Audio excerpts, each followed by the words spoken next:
Hola, bienvenidos a una nueva videoclase de predingeniería. En este caso vamos a hablar de lo que es la función afín o ecuación de la recta. Como introducción vamos a analizar para este tema vamos a plantear la siguiente situación que la tiene en el cuadernillo, ¿sí? Se muestra un gráfico en el cual está la variación de la medida del perímetro de un triángulo equilátero. Recuerden que un triángulo equilátero es aquel triángulo que tiene los tres lados iguales en función de la medida de su lado, ¿sí? Son los tres lados iguales, lado más lado, o el perímetro lo puedo calcular como 3 veces ese lado que es igual, ¿sí? Perímetro igual a lado más lado, son los tres iguales, perímetro igual a 3 por lado. Responda. ¿Cómo están los puntos representados en la gráfica? Bueno, podemos ver que están unidos, ¿sí?, por una recta. Esa es la idea. Por esta característica, ¿qué nombre recibe este tipo de función? Bueno, todo este tipo de funciones que son rectas reciben el nombre de función afín, ¿sí? Y ya después vamos a ver que hay una particular que se le dice lineal. Esta, casualmente, es una función también del tipo lineal, ¿sí? ¿Cuál es la variable independiente x? Bien, lo podemos ver acá, es la medida del lado, mientras que la variable dependiente, es decir, la variable y, es el perímetro. La fórmula que relaciona ambas variables sería igual, y es igual a 3 por x, ¿sí? Es decir, que el perímetro es igual a 3 veces ese lado porque son todos los tres lados iguales. ¿Es una función? Sí, porque a cada valor de x le corresponde un solo valor de y siempre diferente.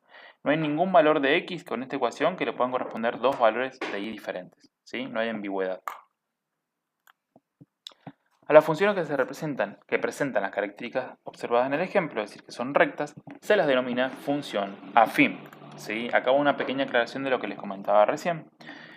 Cuando la gráfica de la función es una recta, siempre es una función afín, ¿sí? De la forma y es igual a ax más b. A es la pendiente, b es la ordenada de origen. Pero puntualmente, cuando la ordenada de origen vale 0, ¿sí? Es decir, que y es igual a ax, y por tanto, como la ordenada de origen es 0, la recta pasa por las coordenadas de origen, ¿sí? Por el origen de coordenadas, es decir, por el punto 0, 0, como pasó en la recién, se la considera una función del tipo lineal. La función afín es un caso particular de las funciones reales, ¿sí? Dentro de las reales estaban las racionales, las polinómicas particularmente, y dentro de eso tendríamos la función afín, en la cual el máximo exponente de la x es 1. Está definida por la siguiente expresión. Y es igual a x más b, siendo a la pendiente, b la ordenada del origen. Ambos dos son números reales. Su representación geométrica es una recta donde, como decíamos, a es la pendiente de la recta o la inclinación. Recuerden que si a es positivo se inclina hacia arriba, mientras que si a es negativo se inclina hacia abajo. Y b directamente es la ordenada de origen, es decir, la intersección con el eje y, para el cual x vale 0. ¿Sí? De hecho, si acá x lo reemplazan por un número 0, y es igual a b, y ahí tenemos la ordenada del origen. Al determinar la intersección de la recta con el eje x, ¿sí?, estamos encontrando los ceros o raíces de la función. Una función afín, es decir, la recta, posee solamente uno, salvo el caso puntual en que la función sea constante, ¿sí?, sea un horizontal y no tenga ningún cero, sin ninguna raíz. También puede pasar, por ejemplo, si tenemos la constante y es igual a 0, es una recta horizontal que corresponde con el eje x. Entonces tendría infinitas raíces, ¿sí? Porque sería todo el eje x la función. De todas maneras, este cero de la función se calcula como: agarramos la función original, y es igual a x más b, y como es la intersección con el eje x, durante todo el eje x, el valor de y es 0. ¿Sí? Entonces, a la y le damos el valor 0, y despejamos la x. La b la pasamos restando, me queda ax igual a menos b. Luego la a la pasamos dividiendo y me queda que x, para la raíz, el valor de x de la raíz, es menos b sobre a. Además, si el coeficiente principal a es mayor que 0, es decir, es positivo, la función es creciente.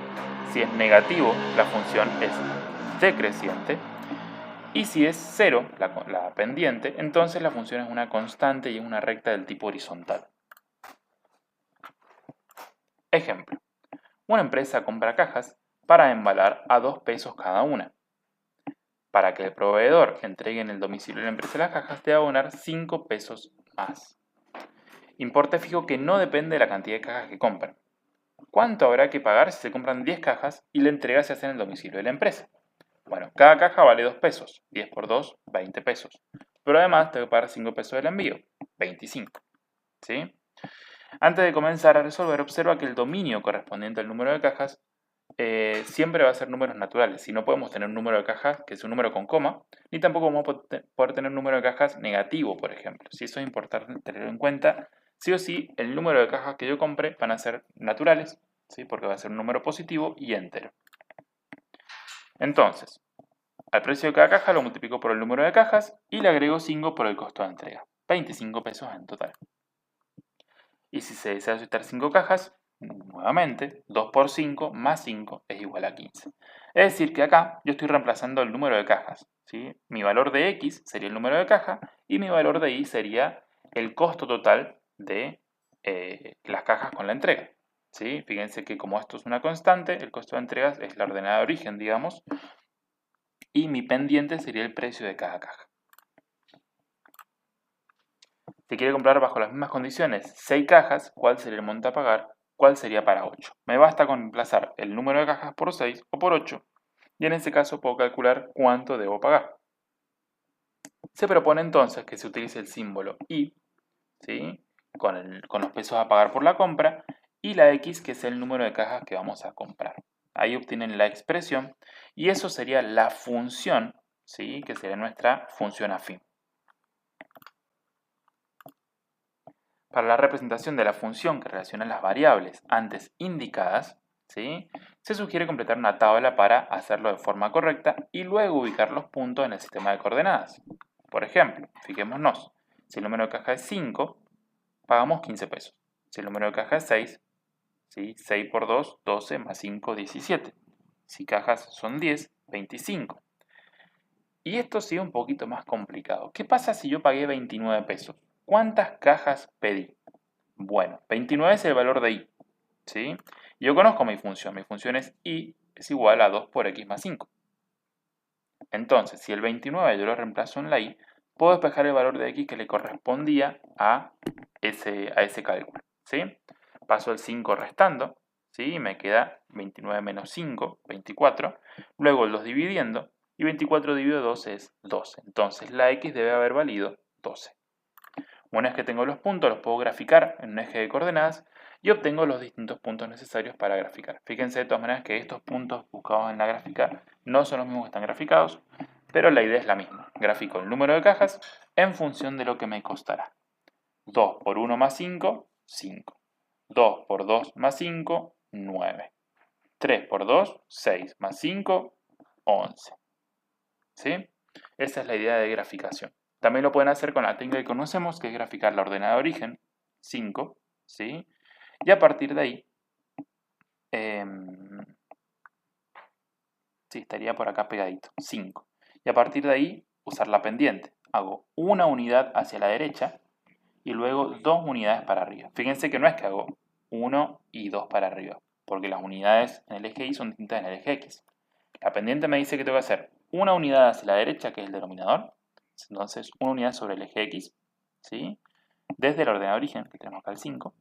Una unidad hacia la derecha, ¿sí? Las unidades en el eje X son largas. Y luego en el eje Y las unidades son más cortitas. Un pedacito chiquitito es una unidad, entonces 2 unidades serían 2 pedacitos chiquititos. ¡Tum! Marco ese punto, trazo la recta y tengo lo necesario. Esto que estamos viendo ahora es lo que se conoce como proporcionalidad directa, ¿sí? Veamos las siguientes tablas. Supónganse que vamos a comprar pan y si pesamos 1 kilogramo pagamos 11 pesos, 2 kilogramos 22 pesos, 4, 44, 4,5 kilos 49,50, 5 kilos 55 pesos. Automáticamente podemos encontrar una constante de proporcionalidad entre el precio y el peso. Si hacemos 11 dividido 1 es 11, 22 dividido 2 también es 11, 44 dividido 4 también es 11, y así cualquiera de estos cálculos que hagamos siempre va a ser 11. Eso se conoce como constante de proporcionalidad, es decir, la constante de proporcionalidad entre el peso, el precio del pan y el peso, ¿sí? También se lo denomina razón, ¿sí? Es la relación entre el precio y la cantidad de kilos de pan que se haya comprado. Cuando se da algo así, que tenemos una razón y tenemos una constante de proporcionalidad, se dice que estas dos variables, peso y precio, son directamente proporcionales. ¿Por qué? Porque al aumentar una, ¿sí? Fíjense que aumenta el peso, también aumenta el precio y lo hace de una forma proporcional. La variable dependiente es el precio en este caso, que varía de acuerdo a la cantidad de pan que se compre, obviamente. La variable independiente será la cantidad de pan comprado, es decir, X es el peso, la cantidad de pan comprado, y la Y, variable dependiente, es el precio que vamos a pagar. Busquemos una expresión que nos permita obtener los diferentes resultados. Sería Y es igual a 11 por X. ¿Sí? Fíjense que la ordenada de origen sería 0 y esto sería una función del tipo lineal. La función hace corresponder a x0 y 0, ¿sí? Y la función contiene origen de coordenadas. Vamos a otro caso. Fíjense, tomates. Tenemos el peso y tenemos el precio. En este caso también se puede encontrar una constante de proporcionalidad. 15 dividido 1, 30 dividido 2, 60 dividido 4, ¿sí? Todas dan una misma constante de proporcionalidad que sería 15. Y con eso podemos encontrar nuestra función. Todas estas son funciones afines que contienen al origen de coordenada y por tanto reciben el nombre especial de función lineal. Y los valores de ordenada y abscisa son directamente proporcionales unos con los otros.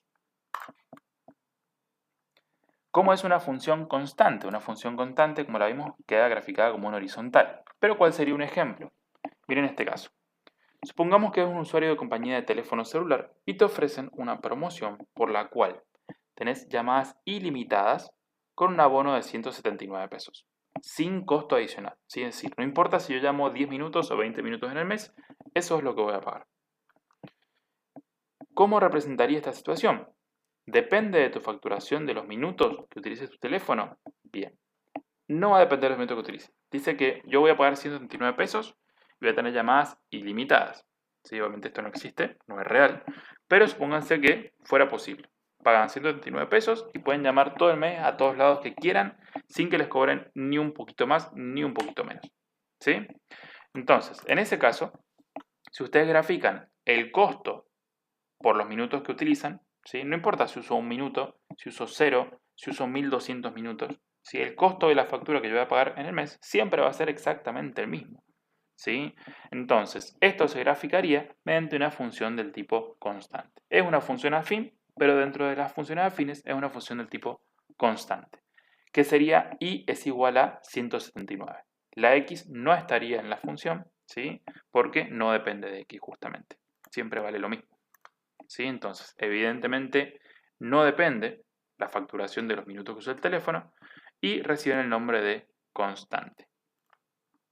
La representación gráfica también es una recta, pero se la llama dependiente nula, ¿sí? Y es igual a 0x más 179 y por tanto y es igual a 179.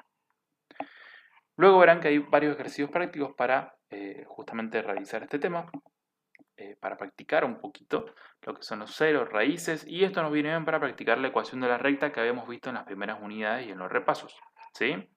Así que bueno, a practicarlos, eso también sirve después para lo que es sistemas de ecuaciones, así que presten atención tanto a las funciones afines como a los problemitas, ¿sí? También interpretar cómo se movía la pendiente, cómo se graficaban, cómo era el tema del ordenado de origen, etc.